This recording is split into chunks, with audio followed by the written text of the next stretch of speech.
So today we're going to talk about life of Buddha. When we say life of Buddha, right from before he's born, and little bit about his childhood and about his marriage life and how he turned a princess from princess to the Buddha. Okay, masters, let's go into the session. I think I am audible to everyone. If not, you can tell me. I try to speak a little bit louder. Um, so, yeah, today's topic is we all are talking about life of Buddha. When I say life of Buddha, how a great soul comes to this earth planet, what are the different stages he goes through before birth and during a birth, and his childhood, his um, adolescence, and his marriage, and how a great soul who was born into a great kingdom and what made he to turn to the princess. Okay, master. So, how many people know about Buddha's lives here? Like in depth.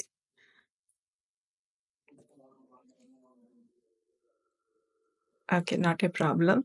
So, we all know Buddha is a um, a symbol of stoic.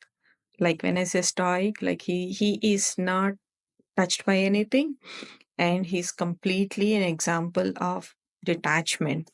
And how many of us has been in that kind of a non-reactiveness, like after being a meditator, how many people, like we all are Buddhas. So, okay, so we are all not less than Buddha. So let's talk about the story. When I say story, like this is from the book. It's a Telugu book which I got long ago. It's like it now I feel like I'm connecting the dots. Like it's a Telugu book, the Jivita Sangrahanam. So where the author will go and explain about this is written by Dasarathi Rangacharya Garu. He's a doctorate. So okay, the first before he's born, Buddham Saranam Gachami. In the Bharata Bhumi, right? So we have all north. Himavanta are like it's um, a Manchkonda. What do you call it? It's in a ice. It's full of ice, right? Where you have Himalayas. It's a beautiful place. So it is where you have we see all types of animals, are like birds. So there are so many. It's a beautiful place, and this is being beautifully described in Kumara Sambhava by Kalidasa, and also in Peddana has written Manu Charitra. So we have not I don't know, it's a great granthas that. So in that there is a beautiful place, Nepal. We all know Nepal. So in that Nepal there is one kingdom called Kapilavastu. So the Kapilavastu is the um, Rajdhani, or the capital of the Nepal, of that kingdom. So that is been, Suddhodana. He's the king over there, and Suddhodana have two wives. One is Mayavati, and other one is Prajavati. So why he has two wives is Mayavati and Prajavati, because these two are sisters. When these two are born to their kingdom, like one of the saint has come and say, you know what, these two are very great fortunate girls, but Mayavati will die after he conceives a baby. So that's when he suggests his grandfather, I mean their grandfather, make these two girls marry to one person, so that if one sister is not there also, that was very common in the olden days, like one sister is not there, then the other sister will take care of that kid. So that's how Suddhodana has two wives, Mayavati and Prajavati. So Prajavati is like a light, and Mayavati is like a shadow. So that's how, like, Prajavati likes Mayavati so much, her sister, more than a sister. She treats her as like own daughter. So only one thing is this: she won't be, with uh, she will die. This truth knows only by two people, that is Prajavati and their father. So after marriage, what happens is, like, finally she will become a pregnant.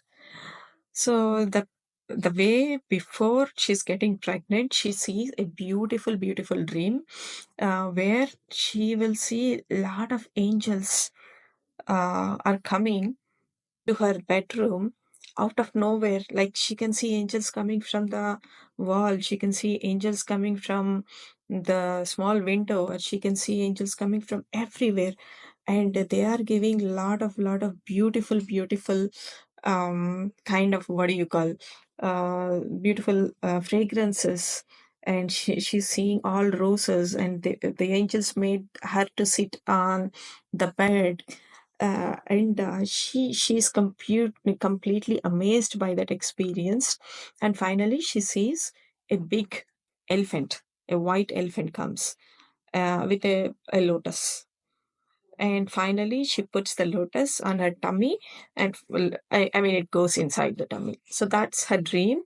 And she immediately gets up from the dream, and she explains her dream to her husband Suddhodana, to the king, and the king and Prajavati also.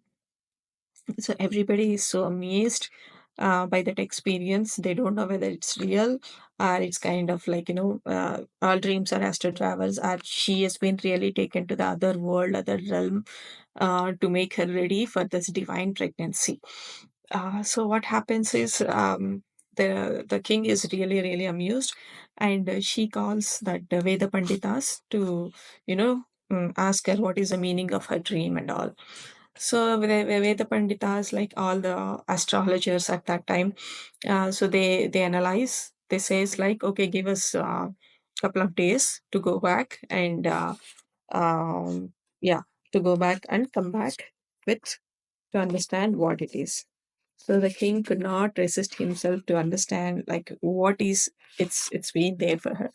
But then they comes back and says, the guy, the boy, whoever is going to come, he is going to be, like, there will be two parts. One is like, either he'll become a chakravarti, he'll become a great ruler, or what can happen is, like, he can become a great saint, who will enlighten the whole humanity. So with the attachment and with the love on the son, Suddhodana thinks that, okay, why can't, is there any way that we can avoid him becoming a saint, or he can be just a king? So the all Jyotisha says, like, why do you want to think like that? Think that he's going to be a Chakravarti. So he was fine. And so finally Mayavati becomes like a complete Nindu, like in 9 months, she's ready to conceive. At that time, she asked one thing to Suddhodana. I wanted to go Lumbini. So the Lumbini is a very dense forest. In the dense forest, like, it is very hard to go inside also. But then he thought, like, he thinks like, okay, that's fine. I will let you go to the Lumbini.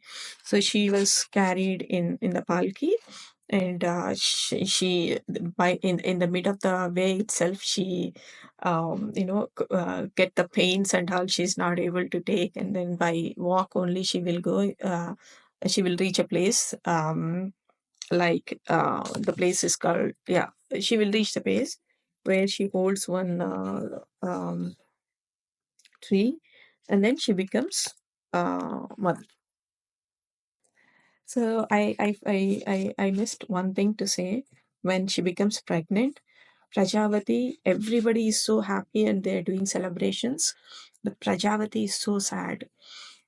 She's crying like anything. That time, the Raja will go and ask, why are you so sad? So she says like, okay, now this secret can be revealed only to the two people now that my father or my grandfather is not alive. So I'm going to tell you. So she'll tell that Mayavati is not going to be alive once she becomes a mother. So once the boy is born, the way the boy has born is like is full of light. The you the tejo and and then he himself like he is like a bright light. His light is not undeniable light. By looking at the boy itself, people can think see he is a great soul. And when he is born, so all of the gods from the like we all know, right? In the old films, you have seen the Pula Varsham, like the rain with the flowers. And so many people were there. So many astral masters are there to witness the boy is born on that. So it's like, and then he is born on Vaishaka Purnima. So so once he is on the ground, so overall the nature it's so happy. So even animals are happy, the birds are happy. And he says makaschit dukha bhagyavet. So nobody is going to be sad with this boy being born. So and then Suddhodana comes and he wanted to pick the baby. And that time he listens a voice, Jayi Baba, Vijayi Baba. He was like shocked. He just looked around and say, what is happening? Then Prajavati or Mayavati says like, yes, there are so many masters who has witnessed his birth. But he is like, very very happy to see the boy, and they are celebrated like anything. But Mayavati asked, whatever the rituals you wanted to do, make sure you'll complete in 6 days. So the king says, okay, they will go back to from Lumbini to his place. They go back to this place and then finish all of the 6 days rituals for the, and everybody is so happy.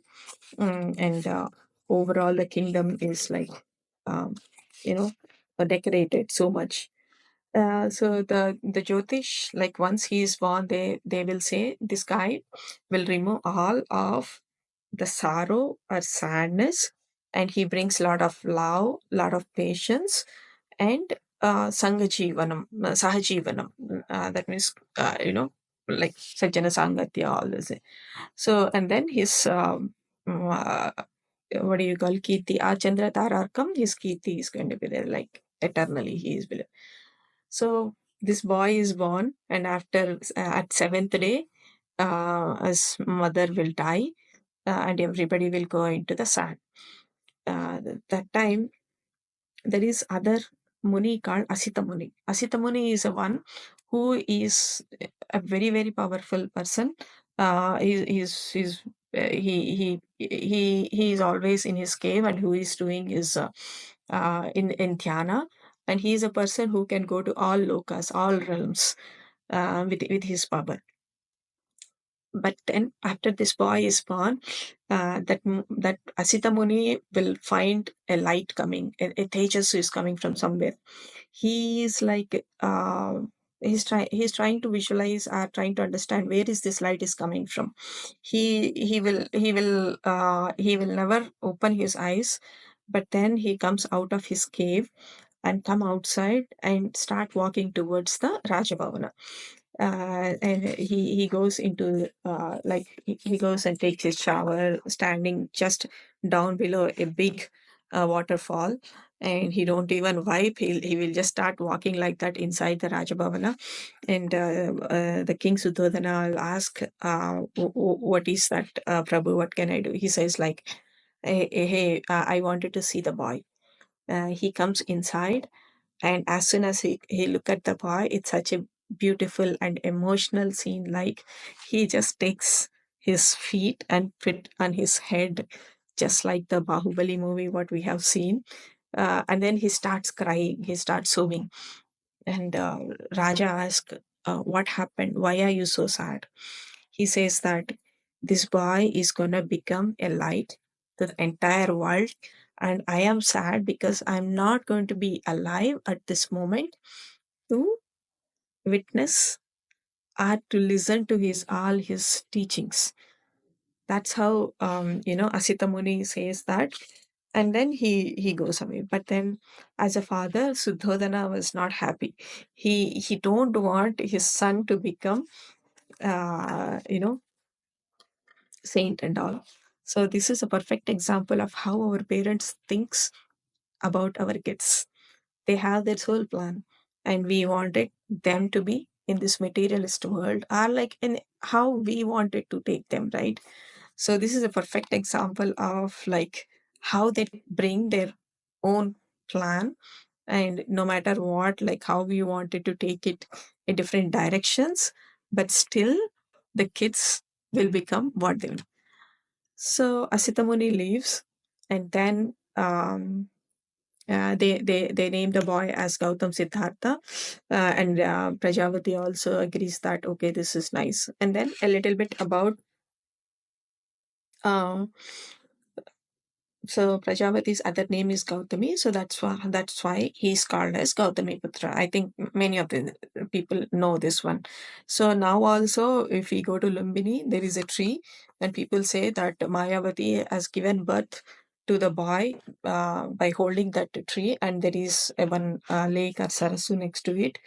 That is where she took bath and all, and there is a stamba they're written as like Buddha Janmasthala or something like. So there is one strange incident happens when he is very small, like a little bit about his childhood. At the age of 5 or sometime, he goes to a place, like he's playing. All of a sudden, his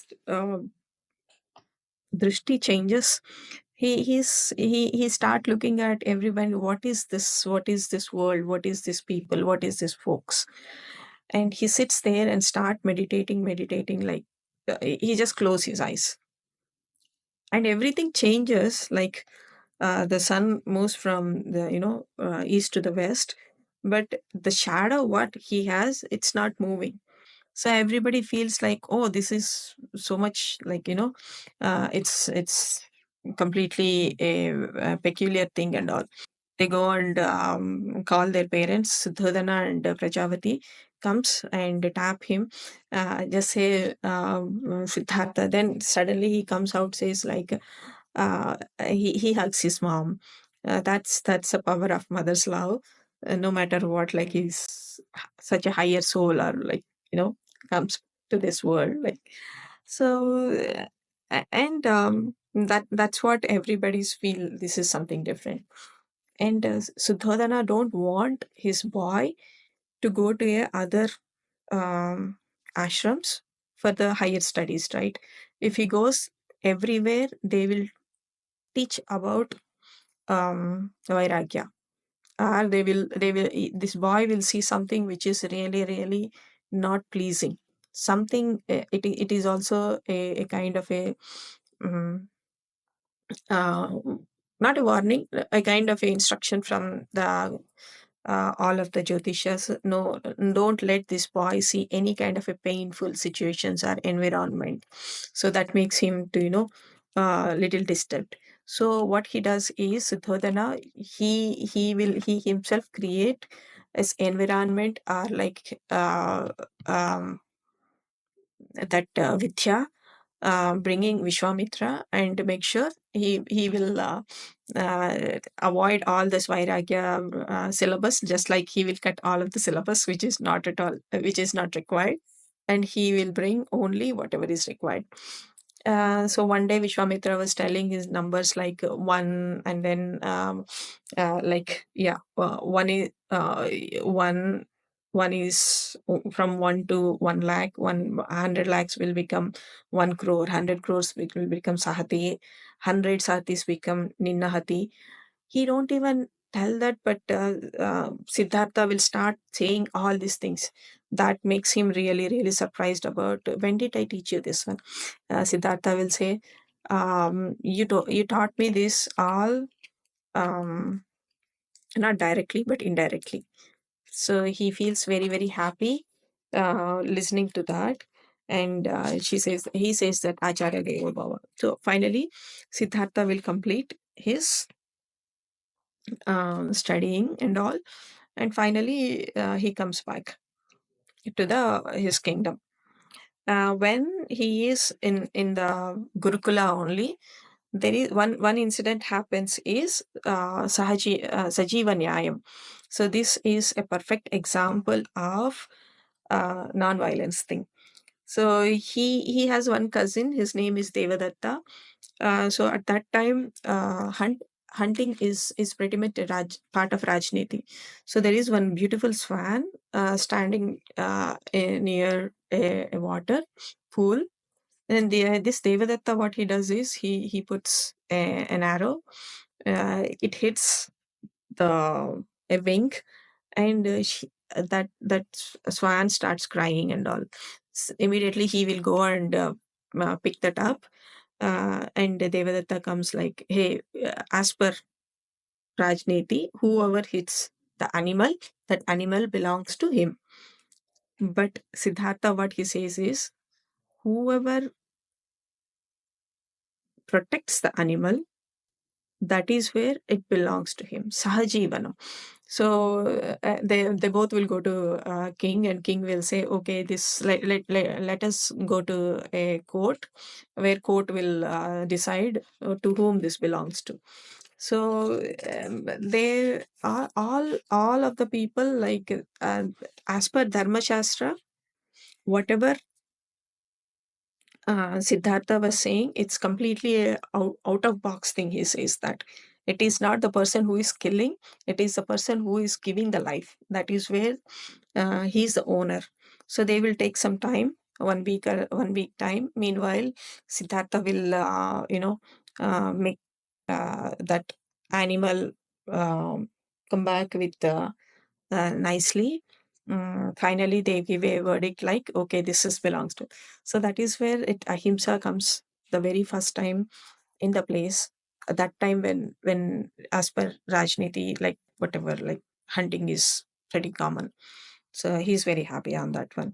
And next part is like going into his marriage. So Kalyana Siddhartha. So all, like, he's completely thinking in a different way, acting in a different way, like not a regular a princess is doing. So these parents want to get him married. So, but Prajavati says like, yeah, he is not any exception case for anyone. Everybody needs their companionship. So what they do is like, they will have a kind of what do you call, competitions to everyone, all the beautiful girls, and let Siddhartha give the gifts. So many beautiful girls are coming. He's giving the gifts, whatever the prize money are, like, but nobody is. He is not at all interested in anyone. But finally, one girl comes from out of nowhere, from not from the competition. She'll come and say, "Hey, you know what? I am Yashodhara. We both are lovers in our past life. Do you remember me?" Then he just stands like that for some time, and then they recognize each other, and they get married happily. And after marriage, they are all happily living, and they get the one son also. So that son name is Rahul. So the Rahul is, uh, when this happens, something happens to Gautam, like some inner voice keeps coming inside of him. He will always, one day he will go to the Himalayas, and then he just started staring at Himalayas, and Yashodhara was crying. Finally, he comes back and says, no, I'm not going anywhere, leaving you. Are the parents also very sad? But then later on, going, like suddenly he feels that his inner calling has become very, very strong.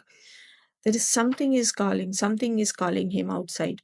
So all of a sudden, he will go to his chariot, the person, and ask him to, in the mid of the night, he goes there, and ask him to take out the, you know, he will say his name is,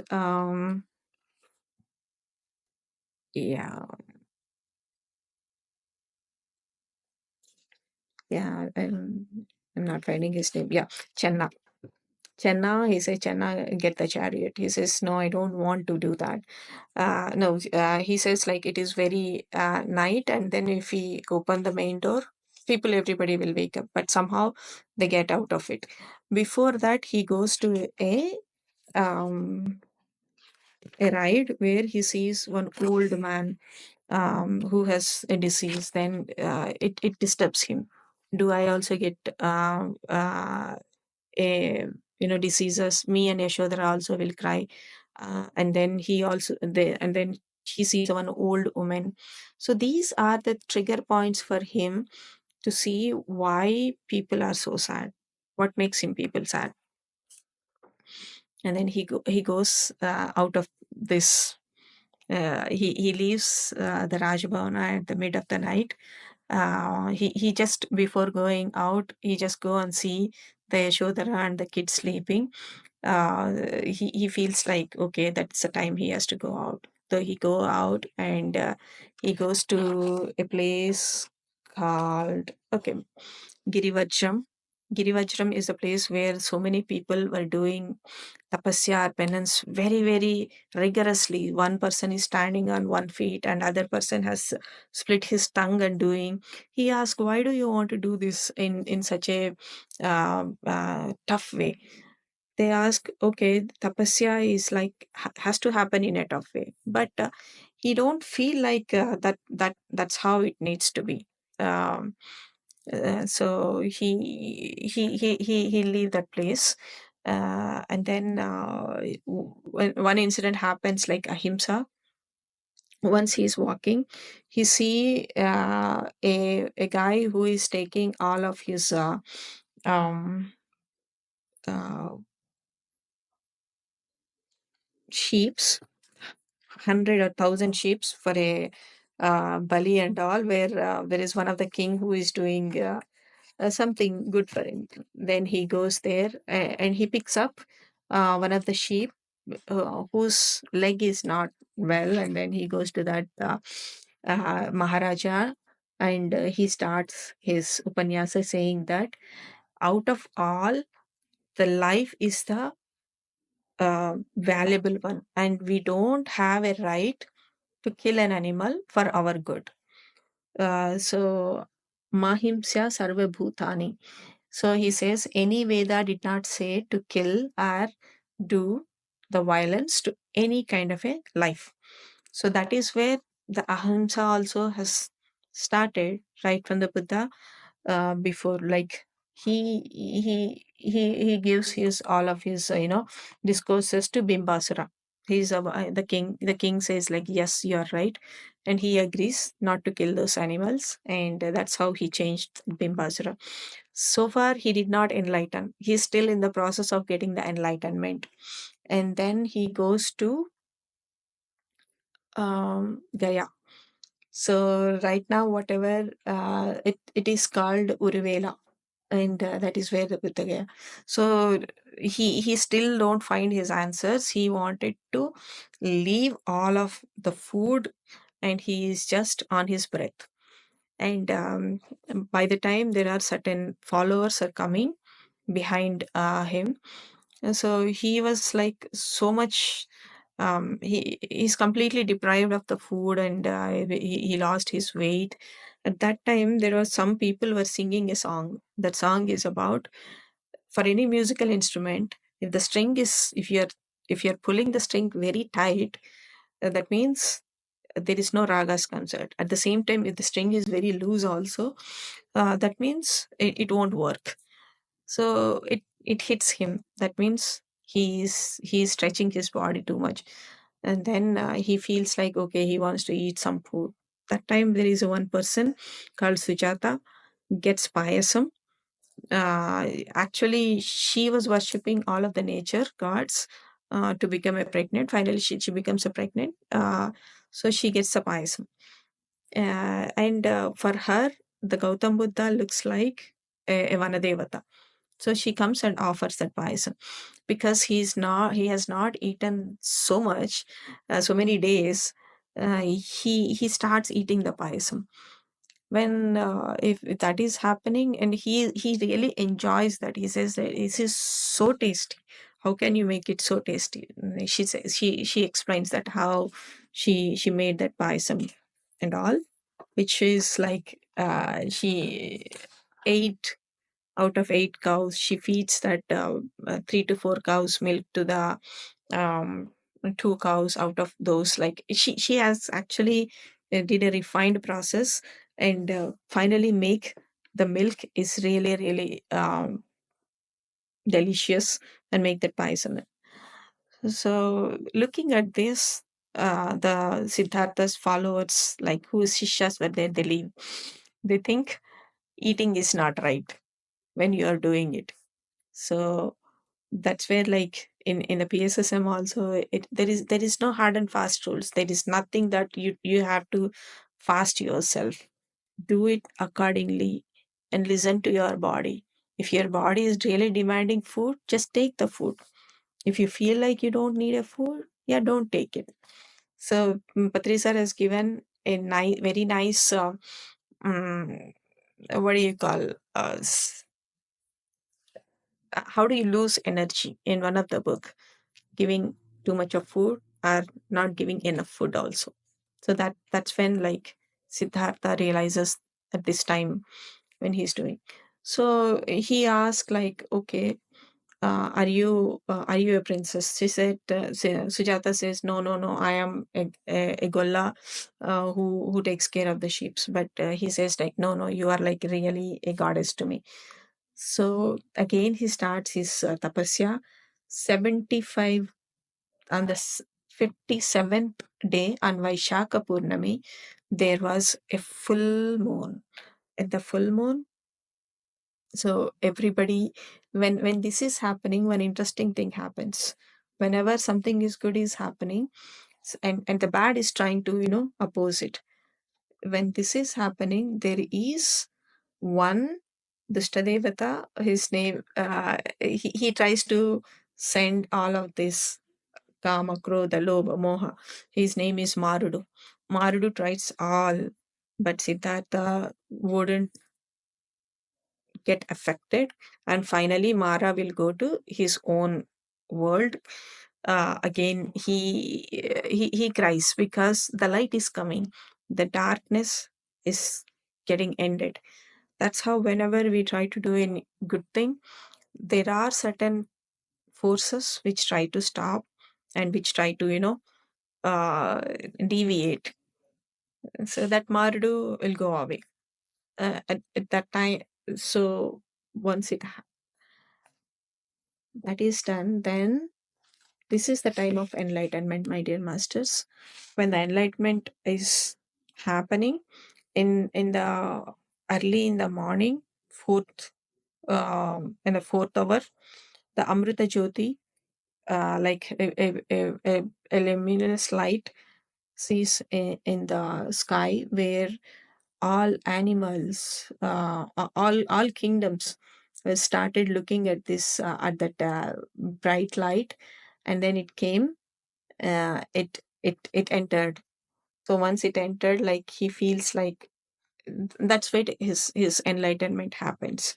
So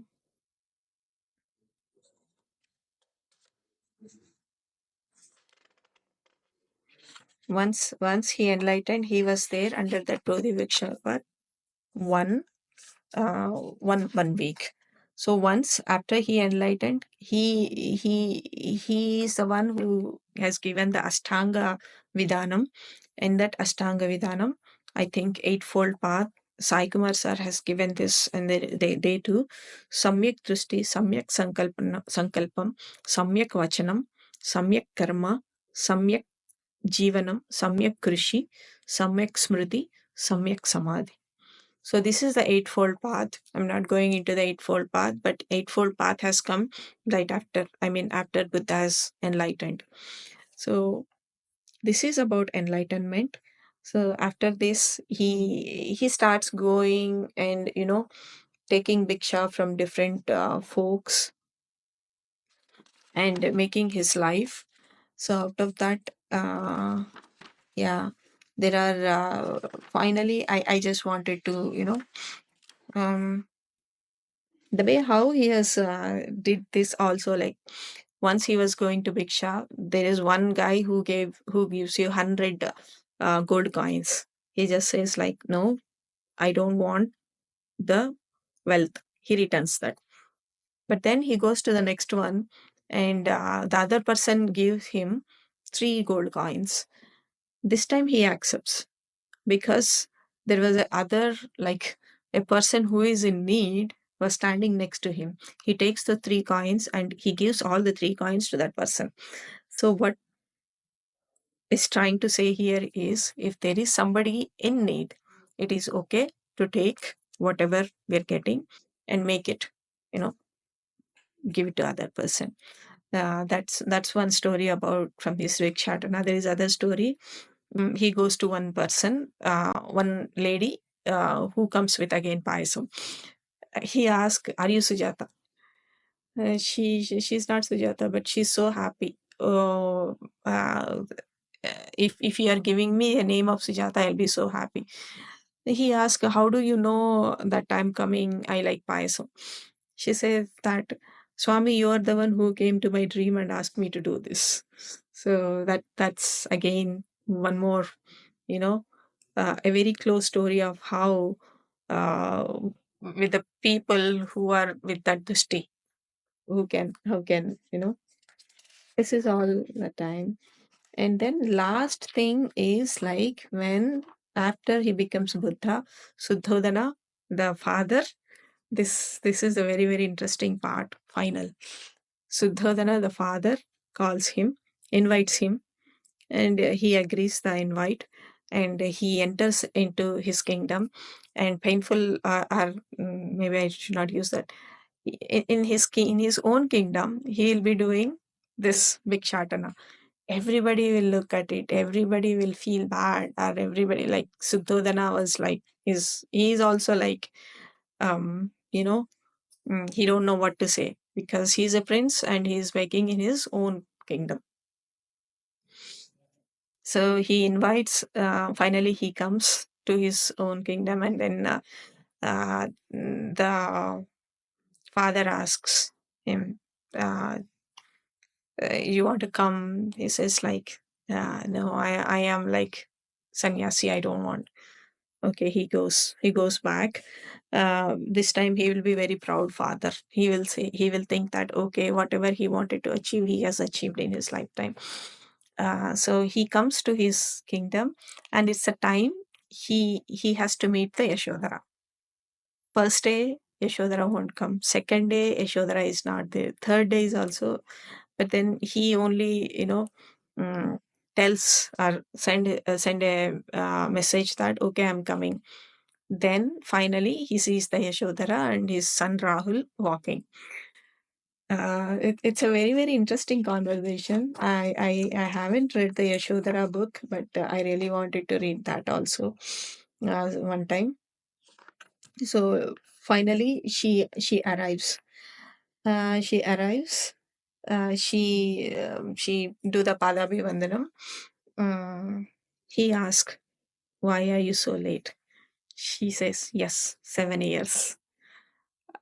Like, she don't have any words to say. It's 7 years. He could not wait for 3 days, but then that lady has really waited for 7 years with a boy.